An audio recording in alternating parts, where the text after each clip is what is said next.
እንግዲህ ዛሬም አስገራሚና ድንቅ አጠር ያለች ታሪክን ይዘንላችሁ ቀርበናል። የዛሬ የታሪካችን ባለቤት አንድ መንሱር የተባለ ግለሰብ ነው። መንሱር በትንሽዬ ቤት ውስጥ በድህነት ከእናቱ ጋር ይኖራል። የመንሱር አባት መንሱር ከተወለደ ብዙም ሳይቆይ ነበር የሞተው። እናት እቤት ውስጥ ሆና ምግብን ስታበስል፣ ሰፈር ውስጥ ያሉ ጥቃቅን ስራዎችን እየሰራች ገንዘብን ስትሰበስብ፣ መንሱር ደግሞ ወደ ገበያ በመውጣት ለሰዎች እቃቸውን እየተሸከመ ወደሚፈልጉበት ቦታ ያደርስላቸዋል። በዚህም የሚያገኘው ትንሽና የተናቁ ሳንቲሞችን ነበር። በነሻጣና በታማኝነት ስለሚሰራ ሰው ሁሉ ይወደዋል። ሰው ሁሉ መንሱርን ሊያሰራው ይፈልጋል። ሁል ጊዜ ጠዋት ከቤት ወደ ገበያ ከመውጣቱ በፊት ወደ እናቱ ዞሮ እንዲህ ይላታል። እናቴ ሆይ ዱዓ አድርጊ፣ አላህ መልካሙን ነገር ሁሉ እንዲገጥመኝ፣ ወደፊትም ጥሩ ኑሮ ኑሮኝ አንቺን እንድንከባከብ ዱዓ አድርጊ እስቲ እያለ ዱዓ እንድታደርግ ከነገራት በኋላ ወደ ገበያ ይወጣል። አንድ ቀንም ወደ ገበያ እየሄደ ሳለ በድንገት ገበያ ከመግባቱ በፊት መንገድ ላይ የተጣለን ቦርሳ ይመለከታል። ቦርሳውንም አንስቶ ውስጡ ምን እንዳለ ሲመለከት ያየውን ነገር ማመን አቃተው። ብዙ ብሮች ነበሩ ውስጡ ላይ የነበሩት። መንሱር አላህ የእናቴን ዱዓ ተቀብሏታል ማለት ነው። አቦ እናቴ አላህ ይስጥሽ፣ ዛሬ ይዤልሽ የመጣሁትን ነገር አታቂም በማለት ገበያ መውጣቱን ትቶ ወደ ቤቱ መመለስ ጀመረ። ወደ ቤትም ገባ። ሰላምታ እንኳን አላቀረበላትም። እናቴ ይዤልሽ የመጣሁትን ነገር አታምኚም፣ ያደረግሽውን ዱዓ አላህ ተቀብሎሻል እኮ ነው የምልሽ። ይኸው እዚህ ቦርሳ ውስጥ ያለውን ነገር በማለት ቦርሳውን አንስቶ ለእናቱ ይሰጣታል። እናትም ቦርሳውን ስከፍታ ስትመለከት እሷም ውስጡ ባየችው ነገር በጣም ተገረመች። ብዙ የብር ኖቶች ነበሩ። ነገር ግን እናት እንደ መንሱር ችኩል አልነበረችም። ልጄ ሆይ ይህ እኮ የሰው ሐቅ ነው። እንዳልከው መንገድ ላይ አግኝተኸው ከሆነ የዚህ ብር ባለቤት ይህን እኮ ተቸግሮና እያለቀሰ ንብረቱን እየፈለገ ይሆናል። ስለዚህ ንብረቱን አፈላልገህ ለባለቤቱ ልትሰጥ ይገባል። እንዴት ማፈላለግ እንዳለብህ ደግሞ ወደ መንደሩ ሼህ ጋር ሄደህ ጠይቅ ትለዋለች። መንሱርም የእናቱን ምክር ተቀብሎ ወደ መንደሩ ሼህ ጋር ይሄዳል። ስላጋጠመው ነገርም ያጫውተዋል። ሼኹም እንዲህ አለው፣ እንግዲህ እናትህ እንዳለችህ የጠፋው ንብረት ያንተ አይደለም፣ የሰው ሐቅ ነው። ንብረቱን እስካነሳህ ድረስ ደግሞ ማፈላለግ አለብህ። እንዲህ አድርግ፣ እስከ ሳምንት ድረስ ሁል ጊዜ ጠዋትና ማታ አሊያም ሰዎች ይሰባሰቡበታል ብለህ በምታስበው ጊዜ አንድ ከፍ ያለ ቦታ ላይ ወጥተህ ንብረት የጠፋበት በማለት ጠይቅ። ንብረት ጠፍቶብኛል ብሎ የሚመጣ ሰው ካለ ስለ ቦርሳው ባህሪ፣ ውስጡ ስንት ብር እንዳለው እንዲሁም የቦርሳውን ከለር፣ ሁሉንም ነገር ጠይቅ ይለዋል። መንሱርም የሼኹን ንግግርና ምክር ተቀብሎ ወደ ገበያ ወጣ። ሰዎች በተሰበሰቡበት ቦታ ቆሞ ንብረት የጠፋው ካለ እኔ ጋር አለ በማለት መጮህ ጀመረ። አንዳንድ ሰዎችም እየመጡ ይጠይቁታል። እኔ ጠፍቶብኛል በማለት ሁሉም ንብረቱን ለራሱ ለማድረግ መከጀል ጀመረ። ነገር ግን ሁሉንም ስለ ብሩ መጠን፣ በምን እንደተቀመጠ፣ የተቀመጠበት ከለርና ባህሪውን ሲጠይቅ አንዱም ያወቀው ሰው አልነበረ። መንሱርም ሳምንት ሙሉ ያለምንም መሰላቸት ሁሉንም መጠየቅ ጀመረ። እንደውም ሰዎች ነበር እሱን የሰለቹት። እንደገና መንሱር ከሳምንት በኋላ ወደ ሼኹ ጋር ተመለሰ።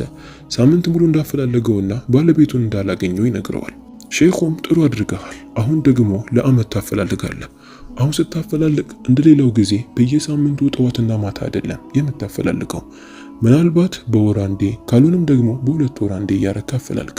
ያው የንብረቱ ባለቤት ንብረቱ በጠፋበት ወቅት ነው ብዙ የሚያፈላልገው። ከዛም በኋላም እሱም ችላ ይለዋል። ስለዚህ አንተ መልፋት የለብህም ይለዋል። መንሱርም አመት ካፈላለኩ በኋላስ ብሎ ጠየቀው።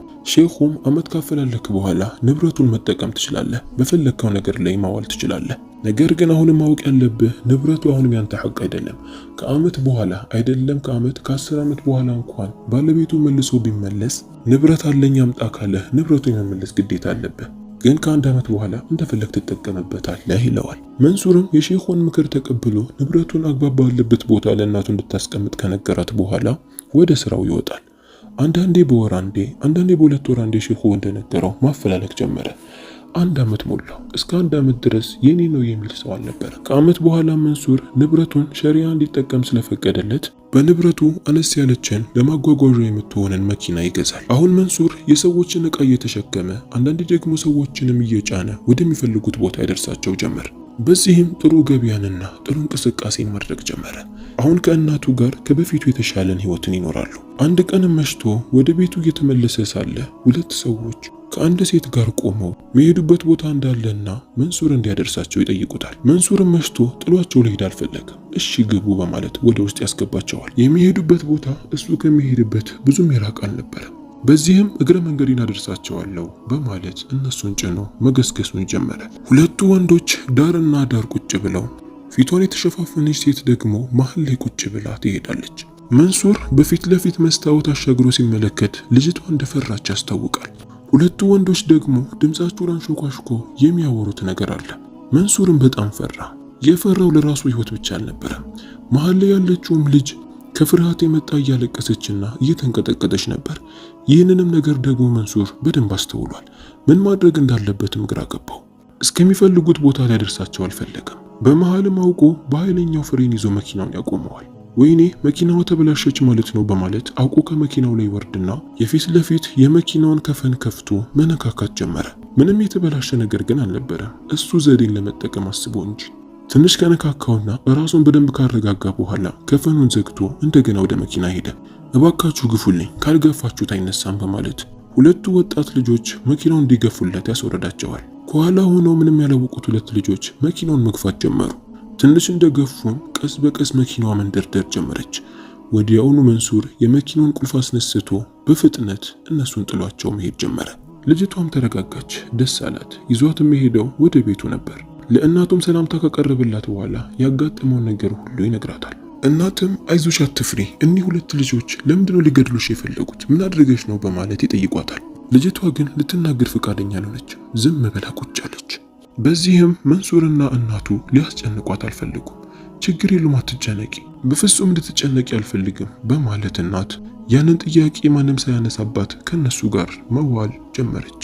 መንሱር እንደሌላው ጊዜ በጠዋት ወደ ስራ ይወጣል። ማታም ከስራ ሲመለስ ቁጭ ብለው ለሶስት ያወራሉ። በዚህም ይህች ምስኪን ልጅ እየተላመደቻቸው እንደ ቤተሰብ እያየች ከነሱ ጋር መጫወትና ማውራት ጀመረች። ከወራትም በኋላ መንሱር እንግዲህ አሁን በሰላም እኛ ጋር ወራትን አሳልፈሻል። በጣም ደስ የምትይና ተጫዋች ልጅ ነሽ። አሁን ስለ ታሪክሽ ብንጠይቅሽ ለመንገር ፈቃደኛ የምትሆን ይመስለናል ይላታል። ልጅቷም በረጅሙ ከተነፈሰች በኋላ እንዲህ በማለት ታሪኳን ጀመረች። መኪና ውስጥ የተመለከትካቸው ሁለት ልጆች ባዳ አሊያም ደግሞ ጠላት አይደሉም፣ ወንድሞቼ ናቸው። የሆነ ጊዜ ከሰፈር ጓደኞቼ ጋር ሆኜ ውሃ ለመቅዳት ወደ ወንዝ ወርደን ሳለ አንድ ወጣት ይመጣና መንገድ ጠፍቶብኝ ነው፣ እስቲ መንገድ አመላክቱኝ በማለት የሚፈልገውን ቦታ ይጠይቀናል። እኔም እሱ ለመተባበር በማሰብ የሚሄድበትን መንገድ አሳየው ጀመር። ጓደኞቼ ከሩቅ ቆመው እኔን እየተመለከቱ ይስቃሉ። ለካ ይህ ወሬ ቤተሰቦቼ ጋር ተቀናብሮ ደርሷል። ተደብቃ ወንዝ ዳር ከወንድ ጋር ሁል ጊዜ ታወራለች እየተባለ ለቤተሰቦቼ ተነገራቸው። አባቴ ደግሞ የመንደር ሽማግሌ ነው፣ እናቴም እንደዛው በመንደሩ ላይ ክብር አላት። ይሄ ወሬ የተንሰራፋ ከመጣ ለነሱ ክብርም ጥሩ አይሆንም። ይህንን በማሰብ ቅጣት እንዲሆነኝም ከኔ ሙሉ ሊርቁ ወደ ጫካ አውጥተው እንዲጥሉኝ ተስማሙ። ያየኸኝም ቀን ሁለት ወንድሞቼ ወዴት ጫካ እንውሰዳት በማለት ሲከራከሩ ነበር። አላህ ሰበብ አድርጎ አንተን ባያመጣኝ ኑሮ እኮ ጫካ ውስጥ ሞቼ ነበር ብላ ታሪኳን ትነግራቸዋለች። መንሱርና እናትም ታሪኩን ሲሰሙ በጣም አዘኑ። ኢንሻአላህ ሐቁ መውጣቱ አይቀርም፣ ዋና ያንቺ ሰባት ነው። መንሱርም ቀጥሎ እንዲህ አለ፣ ከፈለግሽ ወደ ቤተሰቦችሽ ጋር ሄጄ አንቺ ላይ ምንም ጥፋት እንደሌለብሽ ልናገር፣ አሊያም ደግሞ ከኔ ጋር እንጋባና በሰላም እንኖር ይላታል። ልጅቷም ምን መምረጥ እንዳለባት ግራ ገባት። ላስብበት ትለዋለች። ቀኑን ሙሉ ስታስብ ስታወርድ ስታወጣ ከቆየች በኋላ ማታ ላይ መንሱር ከስራ ሲመለስ እንግዲህ አንተን ለማግባት ወስኛለሁ ትለውና እዛው ይጋባሉ። ቤተሰቧ እንደሆነ ጥሏታል፣ ማን ያጋባታል? በዚህም በሰላም መኖር ጀመሩ። ከተጋቡ ከተወሰኑ ወራት በኋላ የመንሱር እናት በጠና ትታመማለች። መንሱር መድኃኒቶችን ያመጣል፣ ሚስቱ ደግሞ ከጎን ሆና እናቷን ትንከባከብ ጀመር። ነገር ግን እናት ሊሻላት አልቻለም። ከሳምንት በላይ ከተሰቃየች በኋላ ወደ ማይቀረው አኼራ ትሄዳለች። በዚህም መንሱርና ሚስቱ በጣም ያዝናሉ። በክብር ካስቀበሯት በኋላም መንሱር የእናቱ ቤት ውስጥ ከሚስቱ ጋር መኖር ጀመረ። ቀስ በቀስ ግን ህይወታቸው እየተስተካከለ ሲመጣ፣ ሪዝቁም እየሰፋ ሲመጣ መንሱር በከተማው ላይ የተሻለ ቤትን ገዝቶ ከሚስቱ ጋር መኖር ጀመረ። ዓመታትም እያለፈ መጣ። የመንሱር ሚስትም ወለደችለት። ከአንድም ሁለት ልጅን ወለደች። መንሱር ያችን መኪና ሽጦ ሌላ የተሻለን መኪና ገዝቶ ከከተማ ከተማ እቃዎችን እያመላለሰ ሰዎችን በመጫን እያደረሰ ጥሩ ገበያን እያገኘ ነው። እንዴ ነዳጅ ተወዶ የለ እንዴ እንዳትሉኝ፣ በዛ ሰዓት አልተወደደም። ምናልባት በውሃም ሊሰራ ይችላል፣ አላህ ነው የሚያውቀው። ከዓመታት በኋላም የመንሱር ሚስት ቤተሰቦቼ ናፈቁኝ፣ ባያቸው ደስ ይለኛል ትለዋለች። መንሱርም እኔም ሳስበው ነበር፣ አስቀድሜ እኔ ሄጄ ሁሉንም ነገር አስተካክላለሁ ይላታል። ወደ አባቱ ቤትም አመራ። የሚስቱ አባት ከተከበሩ ሽማግሌዎችና ባለጸጎች ጋር ቁጭ ብሎ ነበር።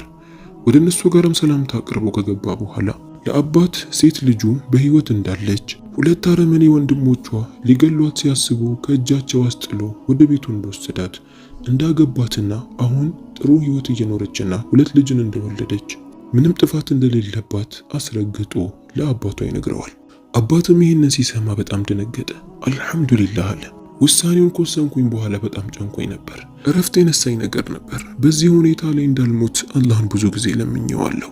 ይህንን በመስማቴ በጣም ደስተኛ ነኝ። ወላሂ በጣም ደስተኛ ነኝ። አንተ ደግ ልጅ ነህ፣ ልጄን ይዘህልኝ ና በማለት ፍቃድ ይሰጠዋል። መንሱርም ወደ ቤት ሄዶ ለሚስቱ ይነግራታል።